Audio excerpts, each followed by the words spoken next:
ඔයාලා මේ රෙසිපිය try කරලා බලුවොත් මේක තමයි ඔයාලා හදාගන්න ලේසිම රසම ඉස්සෝ ඩෙවල් එක වෙන්නේ. මුලින්ම අපි පෑන් එකට පොල් තෙල් දාගමු. දැන් තෙල් ටික හොඳට රත් වෙලා තියෙන. ඉතින් අද මම ඉස්සෝග්‍රෑම් 500ක තමයි මේ ඩෙවල් එක හදාගන්න යන්නේ. ඒ වගේම තමයි මම මේ ඉස්සගේ ඔළුව විතරයි අයින් කරලා තින්නේ. පිට පොත්ත අයින් කරලා නැහැ. මොකද ඉතින් මේ පොත්තේ පොත් ටේස්ට් එකක් තියෙනවා. ඉතින් ඔයාලා කැමති නම් මේක සම්පූර්ණයෙන්ම ක්ලීන් කරලා ගන්න පුළුවන්. මම අද ඩෙවල් එක හදන්න යන්නේ මේ පොත්තත් එක්කම තමයි.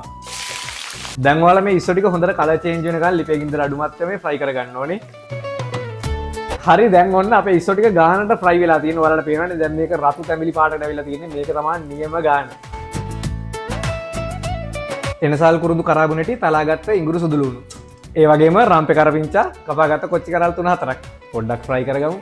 ගම්මිරිස්, රසණු ලුණු, කැලි මිරිස්, සෝයි සෝස් ටිකක්, ඒ වගේම ටොමැටෝ සෝස් ටිකක්. කලින් ෆ්‍රයි කරගත්ත ඉස්සෝ ටික සාමාන්‍යයෙන් සීනි තේ හැඳි එකක් විතර දාගෙන අපි මේක හොඳට කලවම් කරගමු. ලුණු, තක්කලි, ලීක්ස් වල සුදු පාට කොටසයි කපාගත්ත මාළු මිරිසුයි. දැන් අපි මේක හොඳට මික්ස් කරගෙන තියෙන ඉතින් වෙජිටබල් ටික එකතු කරගත්තට පස්සේ මේක වැඩි කුක් කරන්නේ නැහැ. මේ විදිහට ගුඩ් මික්ස් එකක් දුන්නා. ඊට පස්සේ ලිපෙන් බාගත්තා.